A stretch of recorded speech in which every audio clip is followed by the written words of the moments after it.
Hello friends, good morning to my YouTube channel English easy. Hope कि आप लोग अच्छे होंगे। डियर फ्रेंड्स, आज हम लोग टेंस के बारे में पढ़ेंगे। टेंस का बेसिकली इंग्लिश में उतना ही इम्पोर्टेंस है जितना कि वेजिटेबल में मसाला का रोल्स होता है। यानी यदि हम इंग्लिश सीखना चाहते हैं, इंग्लिश बोलना चाहते हैं या इंग्लिश में किसी सेंटेंस को फॉर्मेट बनाना चाहते हैं तो वी शुड नो इंग्लिश। हमें इंग्लिश आनी चाहिए, हमें इंग्लिश जानना चाहिए। तो उसी पर आज हम लोग टेंस के बारे में जानते हैं कि टेंस क्या होता है, टेंस के कितने काइंड्स होते हैं, कौन कौन से टेंसेस होते हैं। ओके, तो now come to the point, let's start about tense. Dear friends, tense का हिंदी काल या समय होता है। यानी टेंस को हम काल या समय कह सकते हैं बिकॉज हम लोग जितने भी लैंग्वेज, हम लोग जितने भी भाषा बोलते हैं वो बेसिकली तीन काल में बोलते हैं। प्रेजेंट टेंस यानी वर्तमान काल, पास्ट टेंस यानी भूतकाल, फ्यूचर टेंस यानी भविष्य काल। यही तीन काल है जिसमें हम लोग सारे लैंग्वेज को बोलते हैं।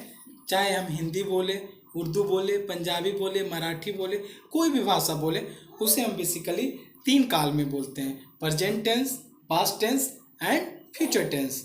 ओके, यानी हम कह सकते हैं कि there are three kinds of tense. Tense तीन प्रकार के होते हैं, present tense, past tense and future tense. तो सभी टेंस को सीखने के लिए सभी टेंस को चार पार्ट्स में बांटा गया है। यानी present indefinite tense, present continuous tense, present perfect tense and present perfect continuous tense. Similarly past indefinite, past continuous, past perfect continuous. Likewise, future indefinite, future continuous, future perfect and future perfect continuous tense.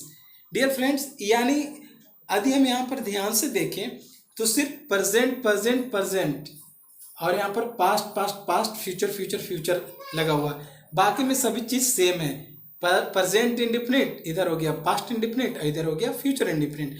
यानी हमने change क्या किया, तो सिर्फ tense को change किया। यहाँ present की बात की है, यहाँ पास्ट की बात की है और यहाँ फ्यूचर की बात की है।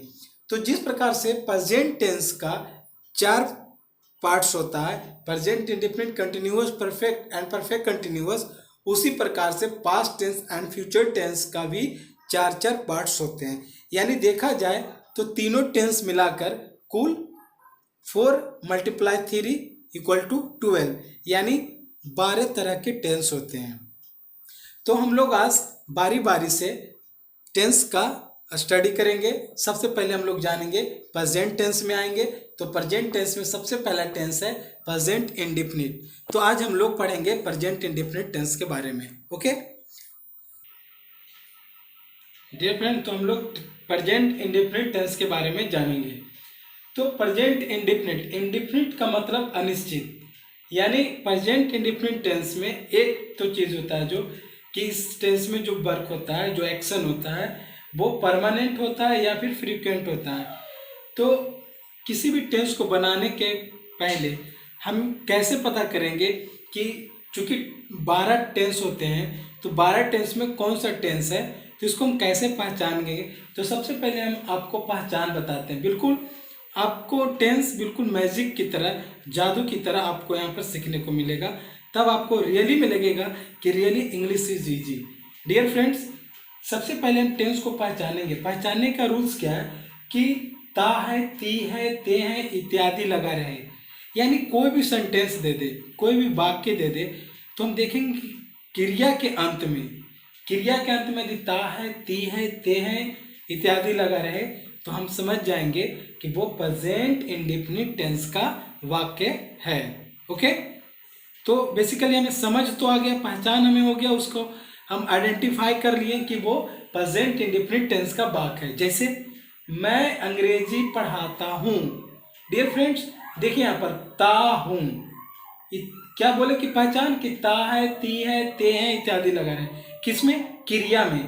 क्रिया बेसिकली क्या होता है, क्रिया को आप इस तरह से शॉर्ट फॉर्म में समझ सकते हैं कि जिसमें ना, ने, नी लगा हुआ रहे, यानी वैसा एक्शन जिसमें ना, ने, नी लगा हुआ रहे उसे हम क्रिया समझेंगे। जैसे खाना, पीना, पढ़ना, उठना, बैठना, रोना, हंसना, etc। ओके, तो उसे हम क्रिया समझेंगे, वर्ब समझेंगे। तो क्रिया के अंत में दिखता है ती है लगा हुआ रहे तो उसे हम पहचान जाएंगे कि वो प्रेजेंट इंडेफिनिट टेंस का वाक्य है। दूसरा एग्जांपल, वह क्रिकेट खेलती है। अब देखिए ती है, खेलना मतलब वर्ब है और वर्ब में ता है, ती है लगा हुआ तो ये प्रेजेंट इंडेफिनिट टेंस का वाक्य हुआ। ओके, नेक्स्ट, वे लोग प्रतिदिन चाय पीते हैं। चाय पीना, पीना क्या है? वर्ब यानी क्रिया, और क्रिया में क्या लगा हुआ है? ते है। यानी यहां से हम आइडेंटिफाई कर रहे हैं कि ये प्रेजेंट इंडेफिनिट टेंस का वाक्य है क्योंकि इसमें क्रिया में ता है, ती है, ते लगा है। ओके, तो अब जब हम इसको पहचान गए कि प्रेजेंट इंडेफिनिट टेंस का वाक्य है तो अब दूसरा क्वेश्चन उठता है कि इसे हम बनाएंगे कैसे, इसे हम ट्रांसलेट कैसे करेंगे। तो जिस प्रकार से हम लोग मैथ पढ़ते हैं a+b के whole square equal to a² + b² + 2ab, similarly इस सेंटेंस को बनाने के लिए भी हम कुछ स्ट्रक्चर अपनाते हैं, कुछ फॉर्मूला है जिसे आप देख सकते हैं। जैसे इसका स्ट्रक्चर क्या है कि subject plus verb plus S plus object plus other thing, कुछ भी लिख सकते हैं। तो ये मेरा बेसिकली स्ट्रक्चर है। इस स्ट्रक्चर पर आप रखकर किसी भी वाक्य को आप ट्रांसलेट कर सकते हैं। जैसे सब्जेक्ट, तो सब्जेक्ट क्या है? मैं अंग्रेजी पढ़ाता हूँ, तो इसमें कौन पढ़ाता है? मैं, यानी मैं सब्जेक्ट हो गया, कर्ता हो गया। पढ़ाना यानी ये वर्ब हो गया, और क्या पढ़ाता है? तो अंग्रेजी, तो ये ऑब्जेक्ट हो गया। तो यहाँ से हमें समझ में आ गया कि ये सब्जेक्ट है, ये वर्ब है और ये ऑब्जेक्ट है। अब इसी चीज को इस स्ट्रक्चर पर रख देना है। जैसे सब्जेक्ट, तो सब्जेक्ट क्या है? मैं को क्या बोलते हैं इंग्लिश में? आई, तो आई हो गया। प्लस वर्ब, तो वर्ब क्या है? पढ़ाना, पढ़ाना, टीच मीन्स पढ़ाना, तो आई टीच। प्लस एस या एस, अब देखना है कि वर्ब में एस या एस लगेगा या नहीं लगेगा। तो आगे देखेंगे, नोट्स यहाँ पर दिया हुआ है कि आई, बी, यू, दे या प्लुरल सब्जेक्ट के साथ वर्ब में एस या एस नहीं लगाते हैं। तो चूंकि मेरा यहाँ सब्जेक्ट आई है इसलिए वर्ब में से एस नहीं लगेगा। तो subject plus verb plus object क्या है? ऑब्जेक्ट अंग्रेजी, तो I teach English. Okay, next देखते हैं, वह क्रिकेट खेलती है। तो सब्जेक्ट, सब्जेक्ट क्या है? वह, तो लिखेंगे सी, क्योंकि खेलती मतलब कोई स्त्रीलिंग का बोध हो रहा है, तो सी प्लस वर्ब यानी प्ले, प्ले मीन्स खेलना। अब कहता है ही, सी, इट, नेम या थर्ड पर्सन के सिंगुलर नंबर के साथ वर्ब में एस लगाते हैं। तो यहाँ पर क्या है? सी, तो सब्जेक्ट मेरा सी इसलिए प्ले में एस जोड़ दिए। सी प्लेस क्रिकेट, ऑब्जेक्ट मेरा क्या है? क्रिकेट, तो सी प्लेस क्रिकेट। ओके, वे लोग प्रतिदिन चाय पीते हैं, तो सब्जेक्ट क्या है? वे लोग, वे लोग को क्या बोलते हैं? दे। अब उसके बाद वर्ब, तो चाय पीना, चाय को पीना मीन्स ड्रिंक मीन्स पीना होता है, लेकिन चाय का स्वाद लिया जाता है इसलिए यहाँ पर पीना का टेक बोला जाता है। तो दे टेक, अब एस लगेगा? तो नहीं लगेगा, क्यों? क्योंकि आई, बी, यू, दे, देखिए दे के मिल रहा है तो इसके साथ वर्ब में एस नहीं लगाते हैं, यानी दे टेक। उसके बाद ऑब्जेक्ट क्या पीता है? तो चाय, तो ये हो गया टी, और उसके बाद प्रतिदिन, तो daily, they take tea daily. Okay, तो इस तरह से बेसिकली हम सबसे पहले पहचान करेंगे, आइडेंटिफाई करेंगे कि किस टेंस का वाक्य है। उसके बाद उसको स्ट्रक्चर पर हम रखेंगे, इसका स्ट्रक्चर यानी बनाने का नियम कैसे है, और उसके बाद उसको उसी स्ट्रक्चर पर उसको बेसिकली हम रख देंगे, हमारा टेंस बन जाएगा। तो ये तो सिंपली अफर्मेटिव सेंटेंस था सभी। अब इसका हम इंट्रोगेटिव, निगेटिव, इंट्रोगेटिव, निगेटिव, ये आगे देखते हैं। तो हम लोग बारी बारी से सारे सेंटेंस को देखेंगे। अफर्मेटिव देख लिए, अब निगेटिव, इंट्रोगेटिव, इंट्रोगेटिव, निगेटिव, सारे सेंटेंस को बारी बारी से देखेंगे।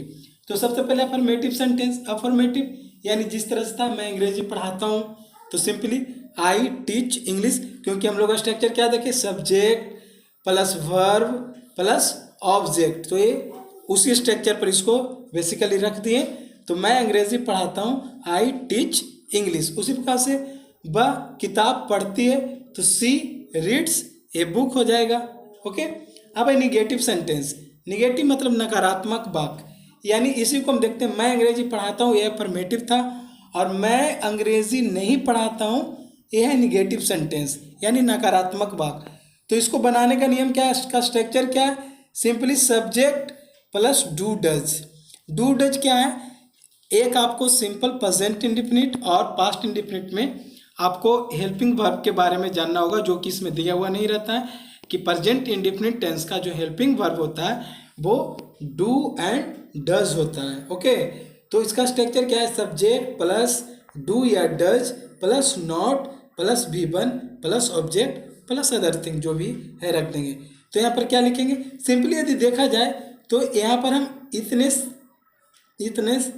वर्ड को यहाँ पर जोड़े, बाकी मेरा सेम है, सब्जेक्ट प्लस भी वन प्लस ऑब्जेक्ट। ओके, तो आई सब्जेक्ट है आई, उसके बाद डू या डज, तो देखिए डू या डज तो आई के साथ डू लगाएंगे, क्योंकि पीछे हम लोग पढ़े थे कि आई बी यू दे के साथ वर्ब में एस या एस नहीं लगता है। तो चूंकि डू या डज होता है तो आई डोंट, उसके बाद भी वन टीच इंग्लिश, मैं अंग्रेजी नहीं पढ़ाता हूँ, I don't teach English. Okay, अब है इंटरोगेटिव सेंटेंस यानी प्रश्नवाचक, यानी जिसमें कोई प्रश्न पूछते हैं, जैसे क्या मैं अंग्रेजी पढ़ाता हूँ, क्या मैं अंग्रेजी पढ़ाता हूँ। तो इसका स्ट्रक्चर क्या है कि जो मेरा हेल्पिंग वर्ब था यानी डू एंड डज को बाहर लाएंगे, यानी पहले लिखेंगे और उसके बाद सब्जेक्ट, उसके बाद verb plus object plus other thing, यानी जो डू डज को हम रख रहे थे यहाँ पर उसको हम बाहर कर देंगे। तो डू आई के साथ क्या लगेगा?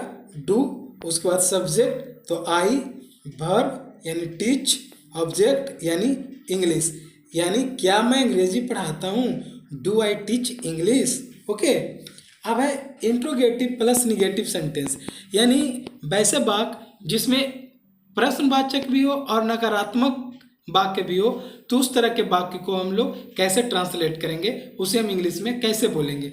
जैसे यदि इंट्रोगेटिव प्लस निगेटिव सेंटेंस, जैसे क्या मैं अंग्रेजी नहीं पढ़ाता हूँ। अब यहाँ पर देखिए क्या यानी इंट्रोगेटिव हो गया और नहीं यानी निगेटिव भी हो गया। तो क्या मैं अंग्रेजी नहीं पढ़ाता हूँ यानी इंट्रोगेटिव प्लस निगेटिव, ये दोनों तरह के इसमें वाक्य मिले हुए। तो इस तरह के वाक्य को हम कैसे बनाएंगे? तो उसके लिए स्ट्रक्चर है डू या डज, सिंपली जो चूंकि इंटरोगेटिव है तो डू या डज को बाहर करेंगे, उसके बाद सब्जेक्ट रखेंगे और उसी प्रकार से डू या डज सब्जेक्ट, नॉट को भी रहने दीजिए, वर्ब प्लस ऑब्जेक्ट सेम चीज़ है, बस सब्जेक्ट के पहले यदि इंट्रोगेटिव सेंटेंस हो तो सब्जेक्ट के पहले डू डज कर देंगे और सब्जेक्ट के जस्ट बाद नॉट का यूज करेंगे, निगेटिव है तो प्लस भी one plus object plus other thing. जैसे क्या मैं अंग्रेजी नहीं पढ़ाता हूँ तो डू या डज लगाएंगे, तो चूंकि मेरा सब्जेक्ट मैं यानी आई है इसलिए डू लगेगा, तो डू, उसके बाद सब्जेक्ट आई, उसके बाद नॉट, उसके बाद भी वन टीच, उसके बाद ऑब्जेक्ट क्या नहीं पढ़ाते अंग्रेजी तो English, do I not teach English, क्या मैं अंग्रेजी नहीं पढ़ाता हूँ। आगे देखते हैं, क्या वह क्रिकेट नहीं खेलती है। अब देखिए क्या यानी प्रश्नवाचक और नहीं यानी नकारात्मक, यानी इंटरोगेटिव और निगेटिव, ये दोनों तरह के सेंटेंस है। अब इसको कैसे बनाएंगे?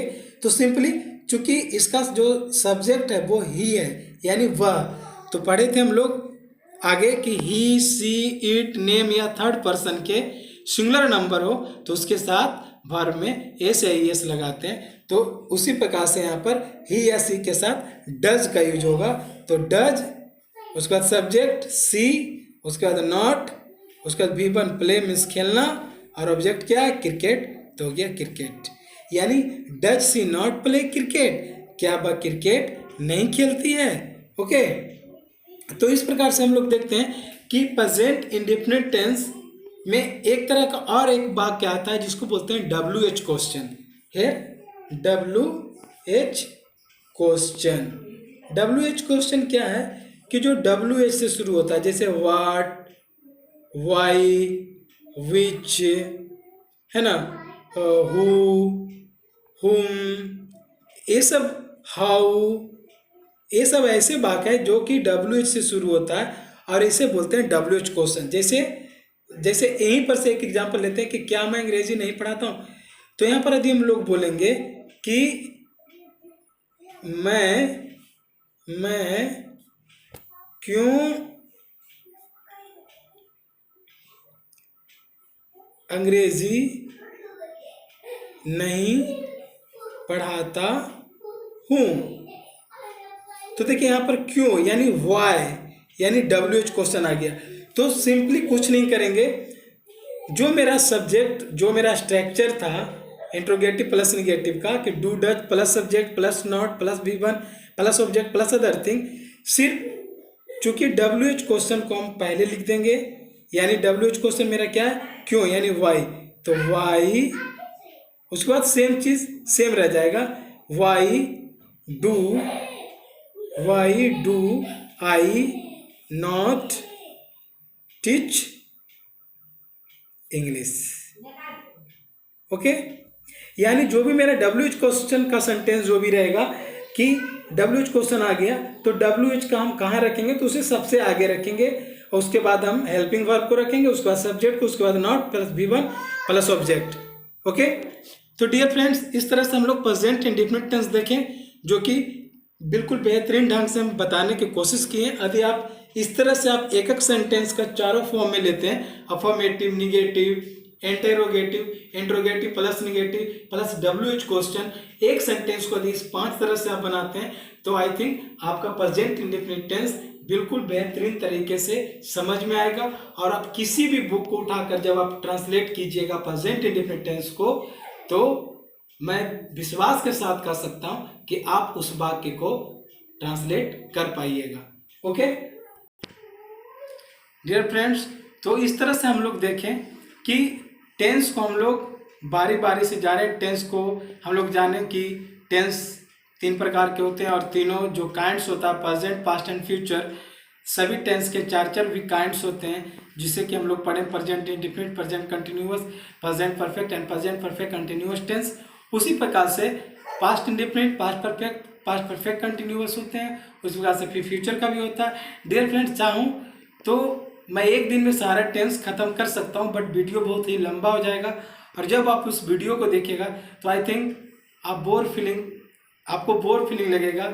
इस वजह से मैं चाहता हूँ कि हर दिन एक टेंस को समझाएं ताकि आपको जो कंसेप्ट है माइंड में वो बिल्कुल अच्छी तरह से हो, ताकि आप कोई भी बुक उठाएं प्रेजेंट इंडेफिनिट टेंस का कोई भी वाक्य लें तो उस वाक्य को आप बिल्कुल इजी वे में आप ट्रांसलेट कर पाएँ। मेरा मेन मोटो यही है। ऐसा नहीं कि मैं एक दिन में सारा टेंस खत्म कर दूं और करने का मैं एक वीडियो बना दूं और आपको कुछ समझ में नहीं आए तो फिर मेरा वीडियो बनाना बेकार है। तो मैं समझता हूं कि थोड़ा थोड़ा ही आपके साथ शेयर करूं और आपको चीज़ों की जानकारी, चीज़ों की समझ अच्छी तरह से हो ताकि आपका टेंस बिल्कुल क्लियर हो।